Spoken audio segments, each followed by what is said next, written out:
Greetings. This is Arvat McClaine of Speak, the Universe Listens. As a very young person, I always felt that I carried the weight of the world on my shoulders, having to make grown-up decisions in order to survive a life marked with physical, sexual, and emotional abuse. While my face was smiling on the outside, on the inside, I always secretly cried and felt miserable. However, over the years, I learned some gems that helped to turn my life around. I now get to live the life of my dreams, filled with love, travel, and wonderment. And I am absolutely passionate about sharing what I have learned with you. If you want to live your best life, tune in each week as I, along with some amazing guests, share these life-changing gems with you. Inspired to be more, do more, have more. Greetings and welcome to today's episode of Speak, the Universe Listens. Today's topic is Awaken to Your Inner Wonder. And we have a special guest with us today, Shawna Halley. Yes. And Shawna is actually a transformational speaker, and she's also an educator and an author, and she's got 3 books out currently, and I will let Shawna tell you the names of those books. But I want to share a quick story with you that I just think is so fascinating. So when I lived in Barbados, I met this beautiful woman who was from Guyana. And at that time, Guyana was going through economic hardship, and so people from Guyana would have to go to other countries in order to work. And so she actually came to Barbados to work, and then she would send her money home to her children and, to support her family.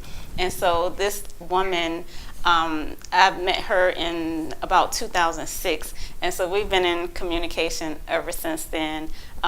She contacts me almost every day. And so that's that story. And then I meet this beautiful woman, and she mentions that she's from Guyana. And I just throw it out there, not really thinking it would mean anything, but I happen to say, I have a friend in Guyana. And I told her name, and she's just like, I know her. And so it's just amazing, I think, how the world works and how small the world is, and then the synchronicities, and just to find out that we have so much in common in terms of our thinking and in terms of creating, how to create our lives. Yes. So welcome to the show. Thank you. Thank you for coming. And I wanted to actually start off because you were speaking about awakening your inner wonder. And so can you tell us a little bit about how you began to awaken your inner wonder? As a teenager, I used to write a lot, and then, I got married, had children. By the age of 25, I already had 4 children. Oh, I'm forgetting one of them. He's not going to forgive me for that. Yeah, I had 4 children, and then, life happened. I kind of strayed away from what I thought was my calling, which was I wanted to be a singer. And I was also doing a lot of writing, which is writing a lot of lyrics. I didn't know how to write music, but my goal was to go to college and pursue a singing career and musical instruments. But anyway, time passed, and at some point, I came back. I got divorced. Life happened. I kind of felt lost, confused, and didn't know what to do with myself at that point. And this is when I really started to think about what does it mean for me to live the life that I deserve. Because at some point I didn't feel like I deserved, because I was always chasing something, but never, what I call it, masking, profiling, never truly arriving. So chasing a dream that I just couldn't seem to catch up with. And then I invested in a business a few years ago and lost everything. I invested all my finances, all my retirement that I had, and it was done for me. I was like, I don't want to do this anymore. Wow. And then Spirit says, what? And I was watching PBS, Dr. Wayne Dyer, and he started talking about the power within, possibility, with God all things are possible. And it brought me back to what my grandmother used to say. And she said, I surrender all to Jesus. I surrender all. And when I started to get to that point where I say, I surrender, because I've tried everything I know how to do. So how about you just surrender to the will within you? And so I went to that place, and my first book was birthed. And it's called Prism of Poems, Lost and Found, Not from Determination, but Devastation. I wasn't determined to find myself. I was devastated, and I had no choice. Right, okay. Didn't know what else to do. So I was like, okay, where do I go? So I started feeding on the spiritual found spirituality that instead of religion, I got to spiritual thinking, spiritual feeding. And I started devouring all the spiritual material I can find along that line that wasn't confining to me, that caused me to feel more free and alive and happy.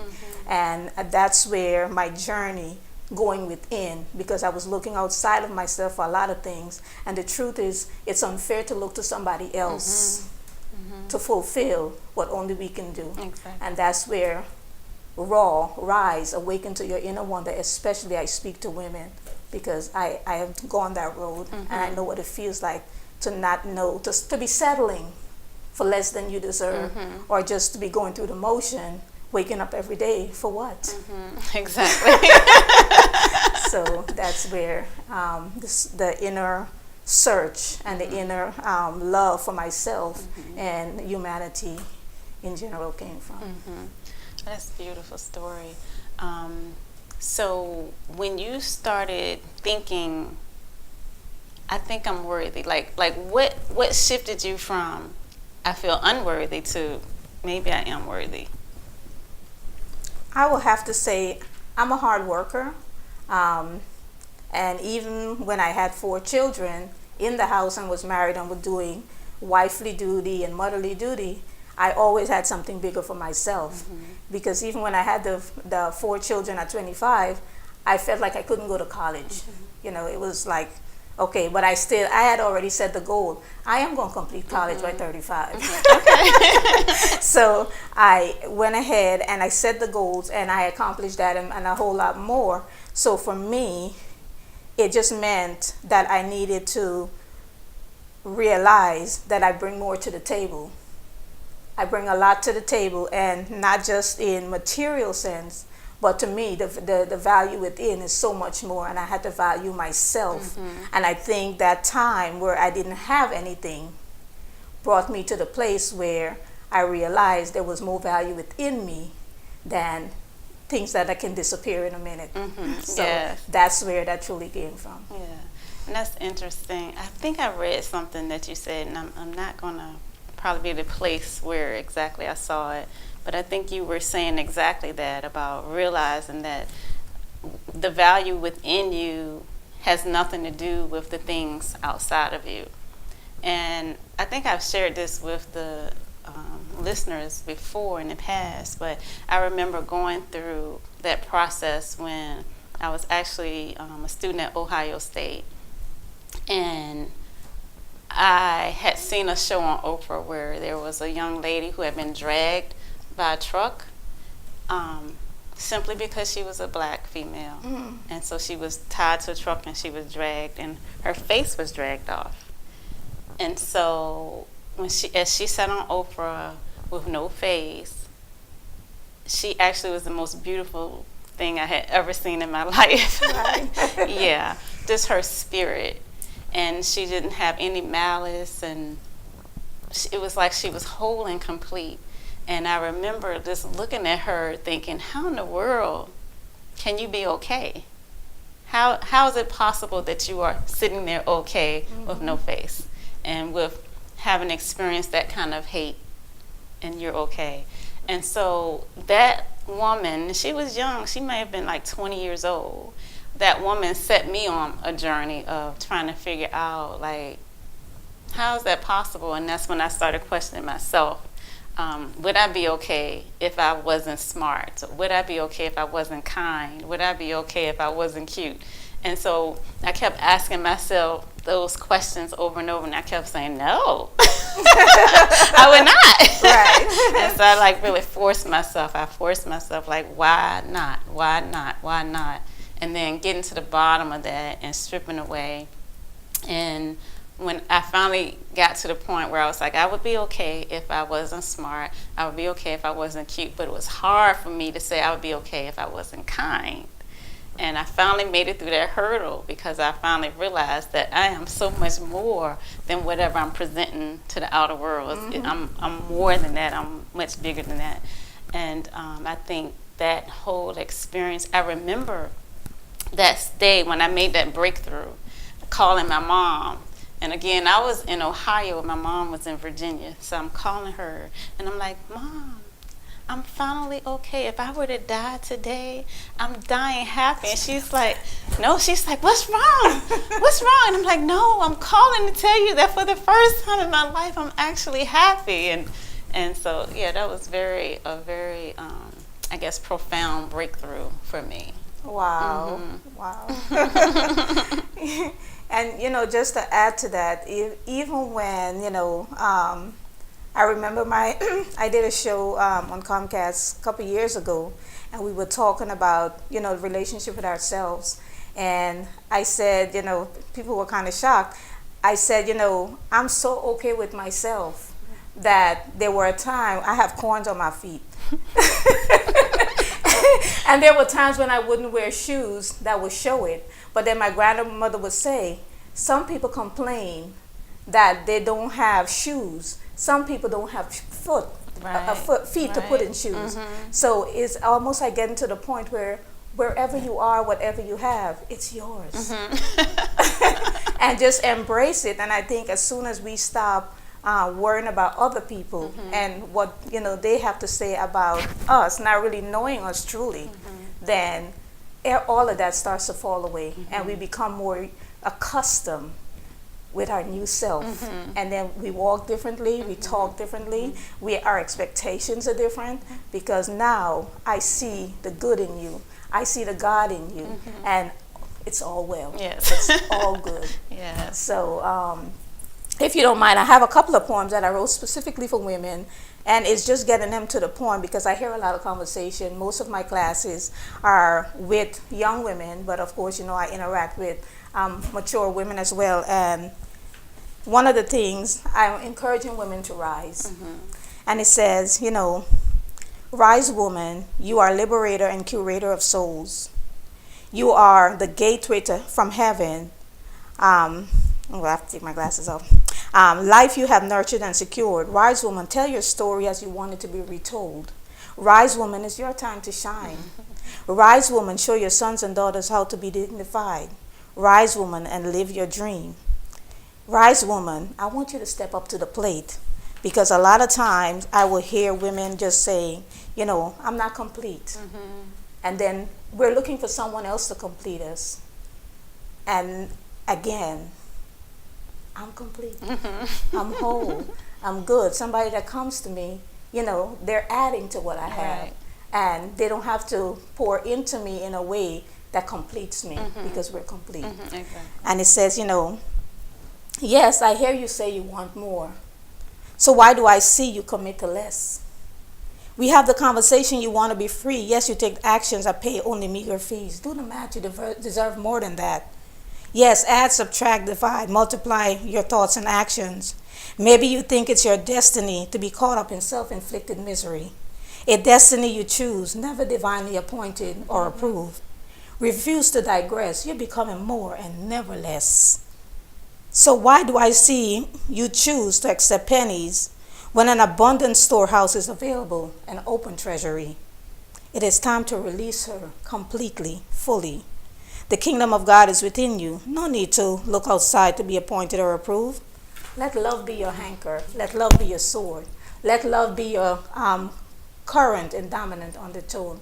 And when we choose love, and I've studied with doing the work and go on this journey, when love is our anchor, then everything else just seems to fall in place. And of course, it's a practice. We weren't trained to accept love, because even sometimes I will tell people I love you, and it's like almost like you don't even know me.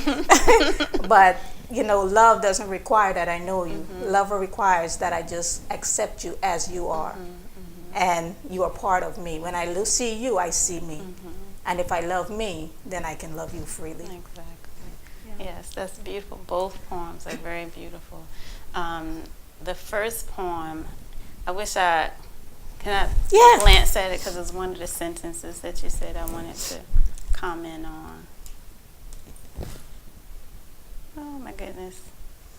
Now, of course, I don't know why I can't remember it. And of course, I can't find it. But yes, they both were extremely beautiful and deep poems. And then the second poem, you were like, why would you accept pennies when abundance awaits you? And in the first poem, you said something to the effect of, tell your story the way you want it to be retold. So talk a little bit about that sentence in particular. Tell your story the way you want it to be retold. Well, as I'm studying and I'm learning from my different teachers and mentors, I understand now consciousness and how it works, and that whatever I give attention to, where attention goes, energy flows. So if I'm giving attention to what I don't to lack, and if I'm giving attention to what I don't have, and to poor me, that type of mentality, then I create it, because I'm giving it attention, I'm giving it focus, I'm putting energy to it. And I always say, that's like a fire. If you continue to add to it, it continues to stay ablaze. But as soon as you you stop giving it wood, then it just kind of dissipates and fizzle out, and eventually it goes out. Right. So the same thing with telling your story as you want it to be retold is creating that future memory versus holding on to the past memory. Exactly. And that's what my mentor Mary Morrissey taught also, because I didn't realize how much of a connection, a hold that the past memory had on me, especially when it comes to abundance. All those things we were told, money don't grow on tree, and all those little things that until I started working with the coaches there, and then I realized I had to. It had a really bad hold on me. It took me like 2 years to really start to see the difference, but I had to do the work. Yes. Yes. And so, speaking of doing the work, talk to me a little bit about, I guess, your process of working to be able to awaken the wonder in yourself. The first place I go to is I have a daily practice, and I call it the 5 P's. So prepare, and I prepare through meditation and prayer. I study, and I prepare to be positive. I try to create that positive energy for myself first, early in the morning. And what I've learned, because I grew up as a Christian, what I learned is that, when you pray, prayer is talking to God, meditation is listening. So when I pray to the universe, I have to be silent so I can receive what is mine to do that day. And meditation is so important. And when I started meditating for the first time, I couldn't do it. I was doing the guided meditation, but now and I was doing like 10 minutes. Then I move on to 15 minutes, and now I'm up to an hour. Nice. So, and now it's not guided. It's more just I have the music to kind of keep my concentration, and then I go from there. So preparation in the morning, prepare for your day, be positive, so you can attract those other positive energies to you, to be proactive. So proactive is is taking action. Not just saying something, but being about it. So be proactive, and then practice, because repetition leads to recall. So when I practice, it's almost like recreating that inner space where that new personality take the habit, so I don't have to really think about it anymore. I'm just acting on what was been instilled in me, this new wiring, this new internal, computer system. So the practice part of it, and just remember to be easy on myself because it's a process. And when I think of a process, I go back to a plant. You plant a seed. There's germination. There's time when nothing's going to happen, and then where it appears that nothing is happening. But then you have to remember, as long as I'm doing the work, I'm being proactive, and I'm taking action and practicing, eventually I start to see. And you have to notice the little things. Sometimes we want something to be big first, but we have to take notice and really appreciate the small manifestations that are showing us it's working. Yes. Yeah. Yes, I like that. As I remember, we actually, one of the businesses we started, we selected the bamboo as, I guess, what do you call it? The rhizome, because the Japanese bamboo? Yeah, so, but anyway, the bamboo is like our emblem. Okay. What is it called? Like somebody in this studio knows. I don't know why my mind isn't working. You mean a little plant that or just the... No, I mean, so it's not a mascot. It's the...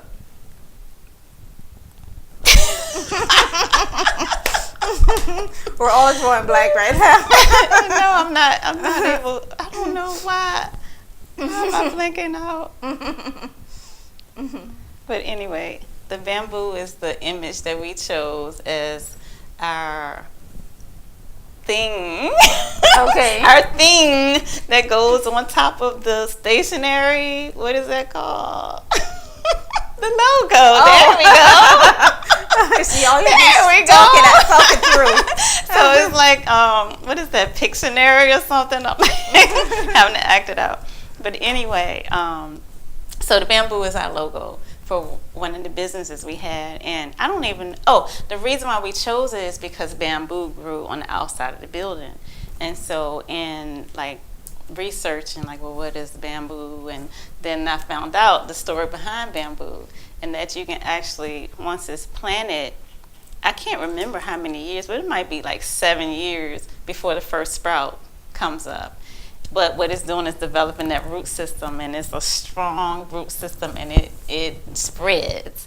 And then once the bamboo shoots up, it shoots up like 3 feet in one day or some ridiculous number. And I know, like, a lot of times people will say, well, I'm doing the work, but I'm not seeing anything. And so I think that's what you say is a good point about that. Yeah, just to continue to do the work, and you'll see the fruits of your reward. You'll get the rewards, yes. So thank you so much. Is there anything you want to wrap up with? No, I think the bamboo is a good wrap up place to wrap up. Just remembering that, if you're doing the work, something is happening. And I think sometimes we see small things occurring, small manifestations, but we don't take heed to it. We think it's no. Yeah. Because we're so used to not believing things are supposed to happen for us. Right.